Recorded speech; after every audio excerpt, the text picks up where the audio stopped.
नमस्कार दोस्तों, मैं आचार्य ध्यान आमीन। और यहाँ एक साधक ने प्रश्न पूछा है। प्रश्न बहुत अच्छा है, इसीलिए उसके ऊपर वीडियो बना के आप सभी लोगों को बता रहा हूँ। पूछा तो एक ने है, मगर वो कई मनों का प्रश्न है। उन्होंने पूछा कि हमारा लक्ष्य क्या है। क्या हमारा लक्ष्य जन्म लेना और फिर बड़े होना, फिर बच्चों को जन्म देना और मर जाना, यही लक्ष्य है, या कुछ और लक्ष्य है? हमारा क्या लक्ष्य है? हम थोड़ा पीछे से यात्रा को चालू करते हैं। हम पत्थर से यात्रा को चालू करते हैं, तब आप समझ पाएंगे कि हमारा लक्ष्य क्या है। पत्थर, ऐसा नहीं सोचना कि पत्थर जीवित नहीं है। पत्थर भी जीवित है। यहां मृत तो कुछ भी नहीं है। पहले तो ये समझ लो, यहां मृत कुछ भी नहीं है। हर चीज गति कर रही है, हर चीज। यदि तुम साइंस से पूछो तो पत्थर से भी ऊर्जा निकले जा रही है। बहुत छोटे छोटे कण उससे निकले जा रहे हैं। तुमने कभी ईंट देखी होगी? ईंट जो मकान में लगती है, 10 साल बाद, 15 साल बाद ईंट झड़ने लगती है, वो एकदम बिखरने लगती है। धीरे धीरे वो रेत रेत जैसी हो जाती है। कैसे रेत रेत जैसी हो जाती है? जरूर कोई उसमें ऐसी चीज होगी जो उसको जोड़े रखती है, और धीरे धीरे वो बहने लगती है। पत्थर भी जीवित है। फिर पत्थर अपने से आगे की चीजों को देखता है।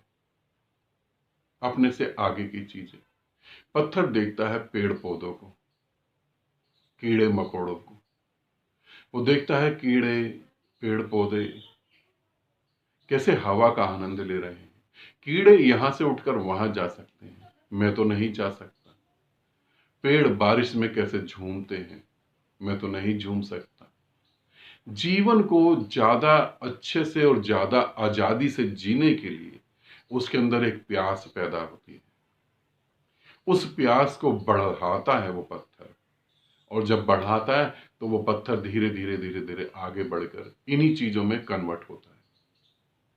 फिर जब वो पेड़ बन जाता है, तब वो देखता है कि मैं खूब आनंद ले रहा हूं, हर चीज का सुख भोग रहा हूं, मगर उतना सुख नहीं जितना जानवर भोग रहे हैं। जानवर कैसे बहुत बड़ी दूरी भी जल्दी से तय कर लेते हैं। मुझे तो अपने बीजों को दोबारा पैदा करने के लिए, अपनी जनरेशन को दोबारा पैदा करने के लिए कितने पक्षियों पे, कितनी बटरफ्लाई पे, कितनी हनी बी पे डिपेंड होना पड़ता है। कितने इन चीजों पे डिपेंड होना होता है। और जानवर तो सहज ही भागता चला जाता है, कहीं भी अपने बीज बिखेर देता है। फिर यात्रा और आगे, कि मैं और आजादी से जीवन को जीऊं। आजादी एक लक्ष्य की तरफ बनने लगती है। पत्थर की रिक्वायरमेंट भी आजादी है, फ्रीडम। अपनी गुलामी से तंग आ जाता है। फिर पत्थर जो है पेड़ पौधे बनता है, और फिर पेड़ पौधे जानवर बन जाते हैं। और जानवर बनने के बाद जानवर देखता है इंसान के साथ जुड़े हुए जानवर कितना आजादी को फील करते हैं। जानवर देखता है इंसान के साथ जुड़ा जानवर कितना फील करता है आजादी को। खाना ढूंढने की चिंता नहीं। एक पिंजड़े में एक तोता बंद है, खाना ढूंढने की चिंता नहीं। बिल्ली उसे खा जाएगी, कोई शिकारी उसे पकड़ लेगा, चील उसे पकड़ लेगी, कोई खतरा नहीं। खाना खा रहा है, मौसम का उस पर कोई फर्क नहीं पड़ रहा। फिर उन्हें लगता है कि हम आदमी के साथ जुड़े, आदमी ज्यादा आजाद है। यही आजादी फिर उसे और प्रेरित करती है, और वो आजादी को जीने के लिए फिर आदमी को धारण करता है। आदमी को जब धारण करता है, आदमी योनि में जब वो आता है, हिंदू धर्म ने कहा है ना, 84 लाख जन्म के बाद आदमी का जन्म होता है। फिर जब वो आदमी की योनि में आता है, आदमी होता है, तब वो सोचता है कि मैं पूरी आजादी के साथ जीवन को जीऊंगा। पूरी आजादी जीता भी है। जब पैदा होता है, जब मां के कोख में होता है, किधर भी हाथ चलाओ, किधर भी पांव चलाओ, कोई फर्क नहीं पड़ता। कैसे भी सपने देखो कोई फर्क नहीं पड़ता। फिर वो पैदा होता है, और जब वो पैदा होता है तब आजादी में ही जी रहा होता है। हम सब लोगों को पीछे मुड़ के ये क्यों लगता है कि बचपन ज्यादा अच्छा था? कभी आपने सोचा? बचपन ज्यादा आजादी था, बचपन में ज्यादा आजादी थी। बचपन अच्छा था ये नहीं, आजादी अच्छी थी। कभी सोचो, पीछे मुड़ के जब सोचोगे तो आजादी वहां पर पाओगे, आजादी। फिर इंसान उस आजादी को पाने के लिए विद्रोह करता है, बहुत सारी ऐसी बातें करता है, और फिर आजादी को जीता है, मगर आजादी को जी नहीं पाता। क्योंकि जैसे जैसे तुम्हारा बचपन मरता है वैसे वैसे तुम समाज के लिए ज्यादा अच्छे, ज्यादा उपयोगी हो जाते हो, ज्यादा जरूरी हो जाते हो। एक सभ्य समाज के लिए तुम्हें उसमें खड़े होने के लिए अपने बचपन को मारना जरूरी है, वरना तुम खड़े नहीं हो पाओगे। फिर तुम खड़े होते हो तब तक बचपन मर जाता है। फिर समाज में कौन कैसे तुम्हें देखता है, ये तुम्हारी इच्छा होती है कि तुम्हारी वाह वाह हो, तुम्हारी तारीफ हो, तुम्हें मान सम्मान मिले, और ये मान सम्मान पाने के लिए तुम अपने बचपन को खत्म कर देते हो, तुम अपनी आजादी को भी खत्म कर देते हो। मनुष्य में सबसे बड़ी प्रॉब्लम कहां पे आती है? फ्रीडम खत्म हो जाती है। अब तुम जैसा जीना चाहते हो वैसा अगर जियो तो समाज तुम्हें रिस्पेक्ट नहीं देगा, परिवार रिस्पेक्ट नहीं देगा। अब तुम्हें परिवार से रिस्पेक्ट भी चाहिए और जीना भी है। तुम हाथ ऊपर करके ये तो कह सकते हो मैं एक अच्छी पत्नी हूं, मैं एक अच्छा पति हूं, मैं एक अच्छा बेटा हूं, मैं एक अच्छी बहन हूं, मैं एक अच्छा पिता हूं, ये कह सकते हो, कोई दिक्कत नहीं। तुम ये कभी नहीं कह सकते मैं आजाद हूं पूरी तरह से। और मजेदार बात है, इन गुलामियों के साथ तुम आजादी मांग रहे हो, ये कैसे हो सकता है? ये कैसे हो सकता है? तुम कह रहे हो कि मैं एक अच्छी पत्नी हूं और अच्छी पत्नी बन के ही रहूंगी, मगर मुझे आजादी चाहिए, मैं अपनी जिंदगी जीना चाहती हूं। पॉसिबल है? जब तुम आजादी से अपने जीवन को जीना चाहोगे, बच्चे विरोध नहीं करेंगे, पति विरोध नहीं करेगा, घर के और लोग विरोध नहीं करेंगे, फिर तुम कैसे आजाद हो सकते हो? समझ से भी तुम आजाद नहीं हो सकते। कुछ लोग कहते हैं समझ से आजाद हो सकते हैं। कैसे समझ से तुम आजाद हो जाओगे? समझ का मतलब क्या है? समझो, एक छोटा सा एग्जाम्पल दे रहा हूं, एग्जाम्पल थोड़ा अच्छा नहीं लगेगा, मगर समझो।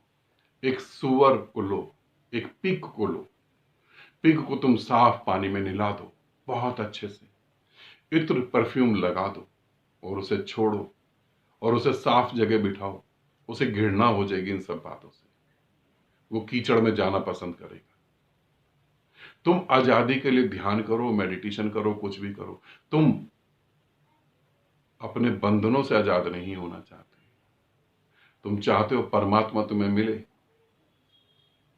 मगर पत्नी ना छूट जाए, बच्चे ना छूट जाए, परिवार ना छूट जाए, इनसे तुम मुक्त नहीं होना चाहते। ऐसा नहीं कि इन्होंने तुम्हें बांध रखा है, ये ध्यान रखना, ऐसा नहीं कि इन्होंने तुम्हें बांध रखा है, तुम गुलाम पसंद करते हो, ये समझ लेना। हम गुलाम पसंद करते हैं, हमने ये गुलामी का एक राज्य रचा हुआ है, हमने गुलामी का एक राज्य रचा हुआ है। लक्ष्य क्या है? लक्ष्य आजादी है। और जब तुम परमात्मा में लीन होते हो तो क्या होता है? तुम तरंगित हो जाते हो, तुम तरंग बन जाते हो, तुम ऊर्जा की तरह जहां भी बहना चाहो बहते चले जाते हो, क्योंकि वहां निर्णय करने वाला कोई नहीं है, वहां रोकने और टोकने वाला कोई नहीं है। जहां से यात्रा चालू हुई वहीं यात्रा खत्म हुई। तुम अपने उस यात्रा की शुरुआत में जाना चाहते हो, फिर तुम्हें लगता है आदिवासी आजाद होकर जी रहे हैं, पशु आजाद होकर जी रहे हैं, फिर तुम वो जीना चाहते हो तो वो तो पॉसिबल ही नहीं। और तुम डर जाते हो, इतना डर जाते हो, इसी कारण से नशा करके तुम आजादी फील करते हो। तुम्हें अपना होना दूसरों के गुलामी पे डिपेंड करते हो, दूसरों को गुलाम बनाकर क्या लक्ष्य है? आजादी लक्ष्य है। आजादी, अपनी आजादी, अपनी गुलामी से आजादी। क्या ये संभव है तुम्हारे लिए? तुमने पूछा लक्ष्य क्या है? मानसिक गुलामी से आजादी। मैं ये नहीं कह रहा कि परिवार छोड़ दो, पत्नी छोड़ दो, बच्चे छोड़ दो। छोड़ के जाओगे तो जाओगे कहां? वहां पत्नी पैदा कर लोगे, वहां बच्चे पैदा कर लोगे। पति को छोड़ के जाओगे तो जाओगी कहां? वहां कहीं ना कहीं फिर पति पैदा कर लोगे। वासनाएं तो अंदर वैसी भरी हुई, चांद पे भी तुम लोगों को ढूंढ लोगे। लोग हॉस्पिटल में रिश्तेदारी निकाल लेते हैं। ऑपरेशन होने वाला है, सर्जरी होने वाली है, मरने के करीब है, फिर भी रिश्तेदारी बना लेते हैं। अच्छा, मेरी सर्जरी ठीक से हो जाएगी, अपना मोबाइल नंबर मुझे दो, फिर हॉस्पिटल निकल के बाहर बात करा करेंगे। तुम अच्छे दोस्त। गुरुओं के पास भी तुम रिश्तेदारी ढूंढ लेते हो। किस गांव से हो? उस गांव से। किस शहर से हो? अच्छा, उस शहर से।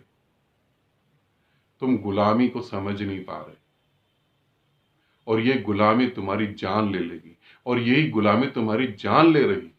मरते वक्त भी तुम कहते हो हाय मेरा पैसा, हाय मेरा बंगला, हाय मेरी पत्नी, हाय मेरे बच्चे, मेरे बाद इनका क्या होगा?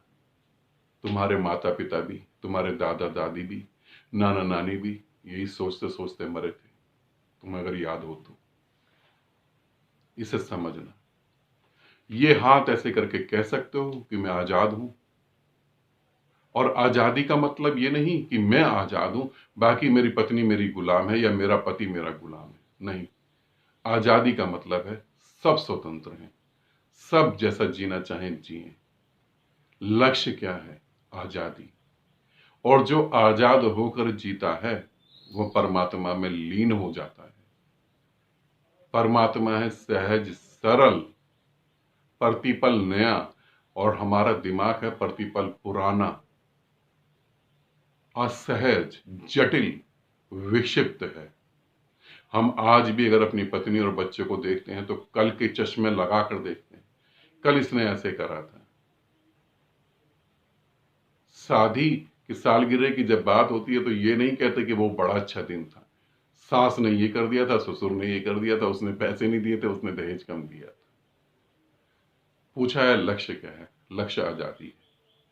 आनंदित रहो, सदा खुश रहो, और अपने लक्ष्य को जरूर पाओ, ऐसी मेरी कामना है आपके लिए।